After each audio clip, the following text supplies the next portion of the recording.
Hello, मैं प्रदीप कुमार आप सभी को क्लास 12th की केमिस्ट्री में पढ़ा रहा हूँ, जिसमें दूसरा चैप्टर पढ़ा रहा हूँ। उस जबकि पिछले वीडियो में हम पढ़ाए थे वेग स्थिरांक किसे कहते हैं, तो dx/dt बराबर k आया था। अब अगला हेडिंग पढ़ेंगे हम लोग ताप गुणांक।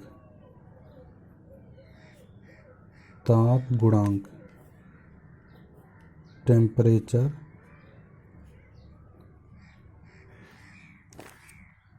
कोफिशिएंट।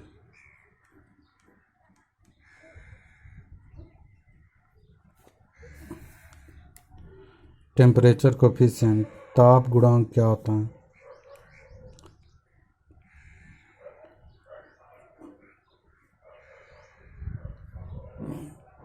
यदि कोई अभिक्रिया दो तापों पर हो, यानी कि दो ताप, वह भी दो तापों में क्या हो कि दोनों तापों के मध्य 10 डिग्री सेंटीग्रेड का अंतर हो, उससे ज़्यादा ना हो। 10 डिग्री सेंटीग्रेड ताप का अंतर हो, तो उन दोनों तापों पर कोई अभिक्रिया हो रही है, तो उन दोनों तापों का जो अनुपात होगा उसे ही क्या कहते हैं? ताप गुणांक कहते हैं। यानी कि एक अभिक्रिया यहाँ पर T डिग्री सेंटीग्रेड पर हो रहा और एक क्या हो रहा, T डिग्री सेंटीग्रेड प्लस 10। यानी कि यहाँ पे अगर 20 डिग्री सेंटीग्रेड ताप है, तो यहाँ पर क्या होगा? 30 डिग्री सेंटीग्रेड ताप होगा। तो दोनों के मध्य क्या अंतर है? 10 डिग्री सेंटीग्रेड का अंतर है। तो 10 डिग्री सेंटीग्रेड ताप पर कोई अभिक्रिया हो रही है, तो इन दोनों तापों के अनुपात को क्या कहते हैं? ताप गुणांक कहते हैं।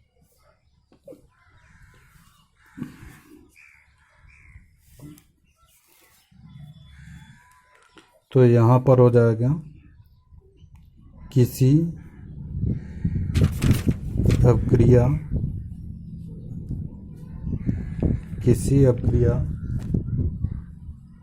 के 10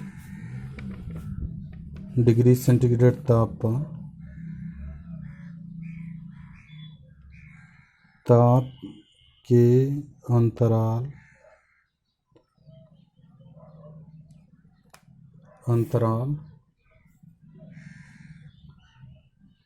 वाले दो तापों पर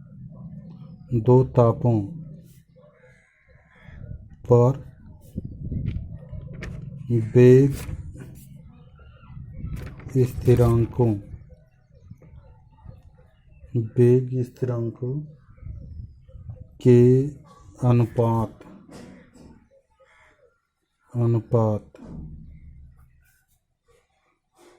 को ताप गुणांक कहते हैं।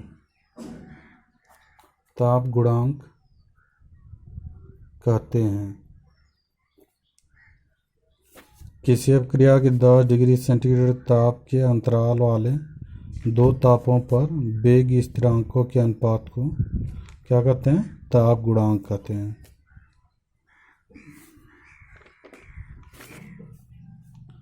तो ताप गुणांक बराबर हो जाएगा के T डिग्री सेंटीग्रेड प्लस 10 बटे के T डिग्री सेंटीग्रेड। यानी कि यह हो जाएगा T डिग्री सेंटीग्रेड प्लस 10, जैसे यहाँ पे हो जाएगा कि अगर 25 डिग्री सेंटीग्रेड रख रहे हैं, 35 डिग्री सेंटीग्रेड रख रहे हैं, तो यह क्या हो जाएगा कि 25 डिग्री सेंटीग्रेड। तो यहाँ पर दोनों के मध्य क्या है? 10 डिग्री सेंटीग्रेड ताप का अंतर है। तीन तापों पर जो अनुपात बनेगा उसे क्या कहते हैं, ताप गुणांक कहते हैं। यानी कि कोई अपक्रिया 10 डिग्री सेंटीग्रेड ताप पर हो रही है तो 10 डिग्री सेंटीग्रेड ताप के अंतर पर हो रही है, तो उन दोनों तापों के वेग स्थिरांकों के अनुपात को क्या कहते हैं, ताप गुणांक कहते हैं।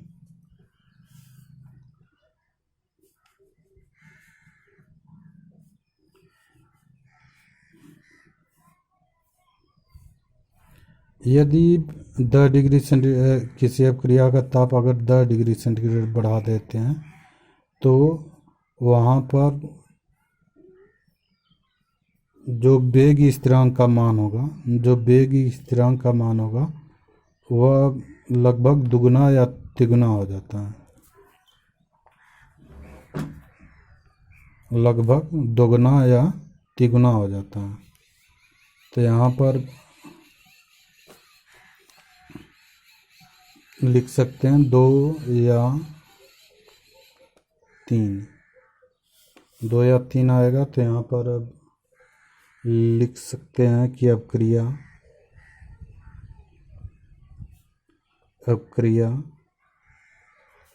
का ताप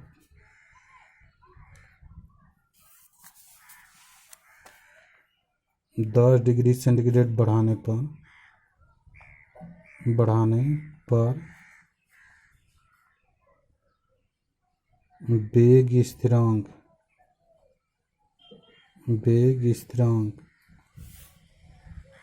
का मान लगभग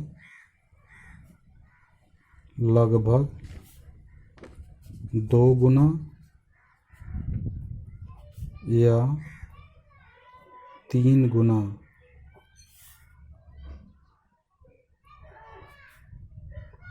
हो जाता है। तो अपक्रिया का ताप अगर 10 डिग्री सेंटीग्रेड ताप बढ़ाया जाता है तो वेग स्थिरांक का मान 2 गुना या 3 गुना हो जाता है। तो यहाँ पे 2 या 3 आ जाएगा। तो इस तरह से ताप गुणांक हम लोग समझ लिए।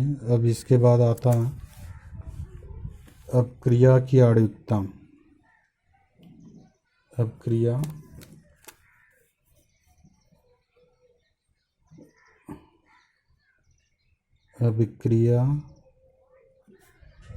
की आणविकता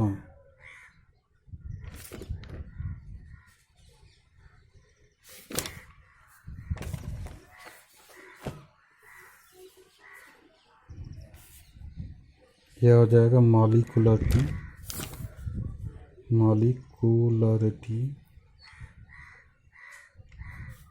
ऑफ रिएक्शन।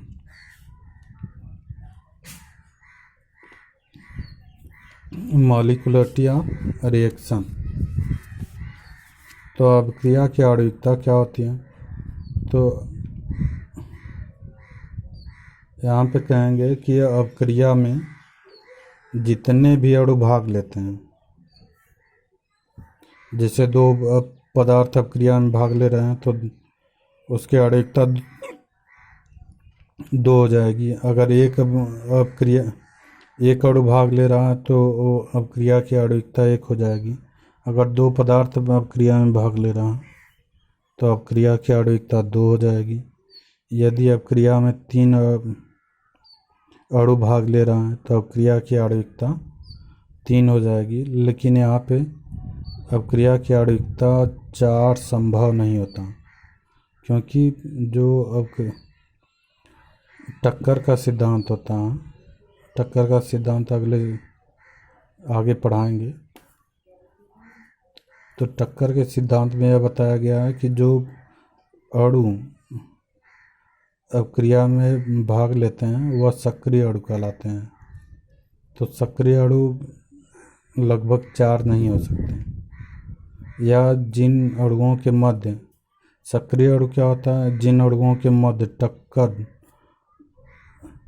टक्करों के फलस्वरूप उत्पाद बनते हैं तो उसे क्या कहते हैं? सक्रिय अणु कहते हैं। तो चार अणुओं के मध्य टक्कर होना संभव नहीं है, और दूसरी बात कि टक्कर भी हो जाएगा तो उससे उत्पाद बनना संभव नहीं है। अगर किसी तरह से हो जाता है तो वहाँ पर उस अपक्रिया को कहते हैं जटिल अपक्रियाएं।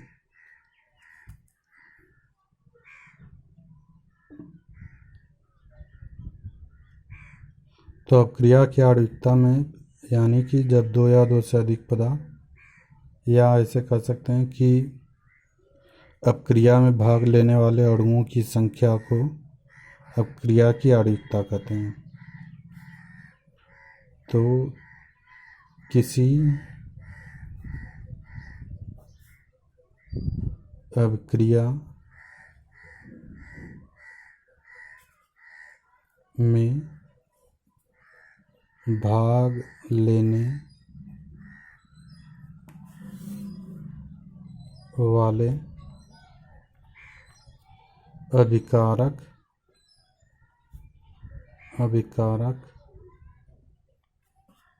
अणुओं की संख्या, अभिकारक अणुओं की संख्या, किसी अपक्रिया में भाग लेने वाले अभिकारक अणुओं की संख्या को अभिक्रिया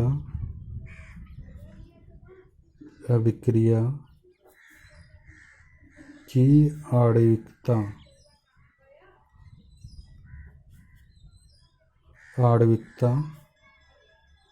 कहलाती है।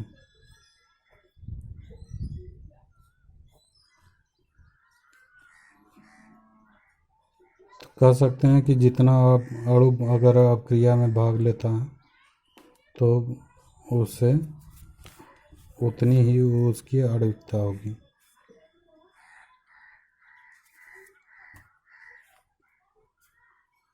जैसे है H2O2, यह बनाएगा H2O प्लस O2, या हाफ O2 हो जाएगा। तो यहाँ पर अपक्रिया की आणविकता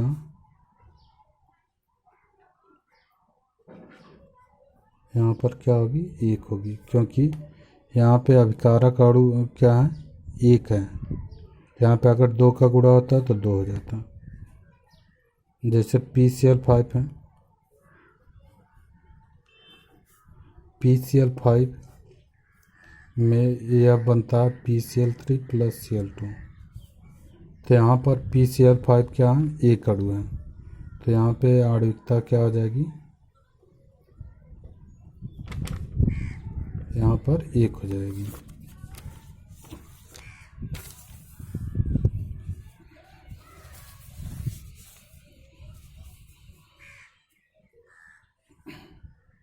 आणविकता क्या हो जाएगी, 1 हो जाएगी।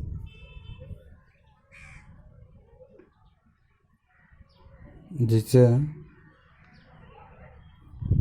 CH3 COO C2H5 plus CH2O, यहाँ पर बनेगा CH3 COOH plus C2H5OH। Acetic अम्ल बनता है, यह एथिल एस्टेट है, एथिल एसीटेट, और यह एसिटिक अम्ल, acetic acid, ethyl alcohol, ethyl alcohol. तो यहाँ पर एक अणु इसका है, एथिल एस्टेट का एक अणु है, एक अणु H2O का है। तो यहाँ पे अपक्रिया की आणविकता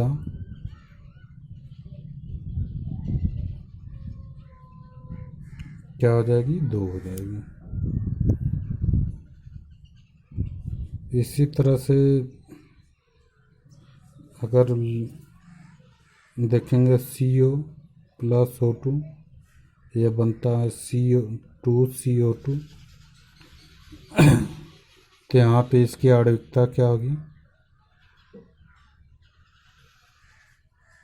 3 हो जाएगी, क्योंकि 2 अणु कार्बन मोनोऑक्साइड का है, 1 अणु ऑक्सीजन का है, तो 2 1 3 आणविकता क्या हो जाएगी, 3।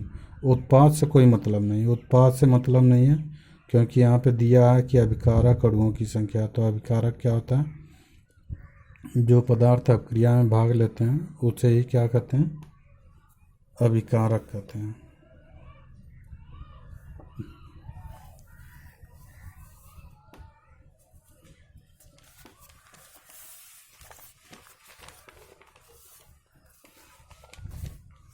तो जैसा कि पहले बताए थे कि आणविकता 3 से अधिक होना संभव नहीं है,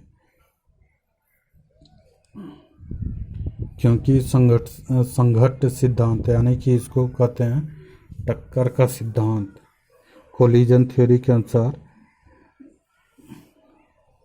जो 2 या 2 से अधिक 2 या 3 पदार्थों के मध्य टक्कर होता है तो वह उत्पाद बना सकते हैं संभवतः, लेकिन 4 अणुओं के मध्य टक्कर होने के पश्चात उत्पाद का बनना संभव नहीं होता। इसकी वजह से क्रिया की आणविकता 3 से अधिक होना संभव नहीं होता। तो यहाँ पे कह सकते हैं कि आणविकता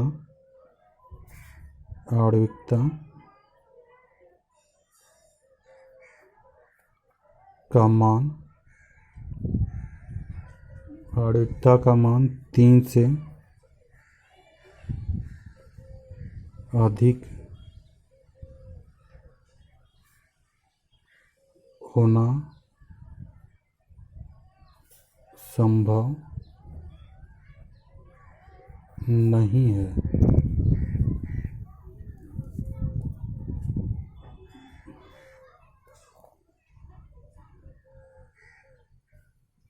क्योंकि अपक्रिया के एक पद में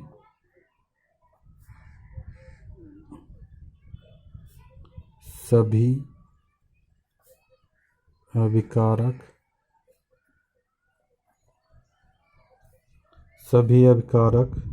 अणुओं का संघट्ट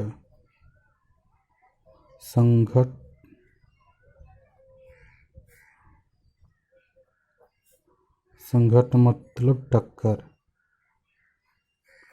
होना संभव नहीं है।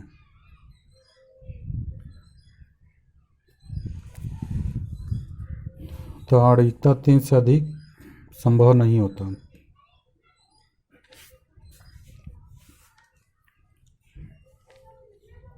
तो इस तरह से आणविकता सबको समझ में आ गया होगा। आणविकता सरल है। आणविकता में बस अभिकारक अणुओं की संख्या, इसको देख के बस मालूम कर लेते हैं। अगर संतुलित समीकरण है, पहले समीकरण को संतुलित करते हैं, फिर उसके बाद आणविकता निकालते हैं। जो संतुलित समीकरण में होगा वहीं उसकी आणविकता होगी, सीधी सी बात है। और आप लोग सबसे पहली बात की वीडियो देखकर नोट्स बनाइए और अपना तैयारी करिए अच्छे से। और आप अगर वीडियो अच्छा लगे तो आप सब्सक्राइब भी कीजिए। सब्सक्राइब वाले बटन को दबाएंगे तो सब्सक्राइब हो जाएगा और तुरंत आपके पास जो ही वीडियो बनता है तुरंत आपके पास पहुंच जाएगा। और लाइक और शेयर करना मत भूलिए।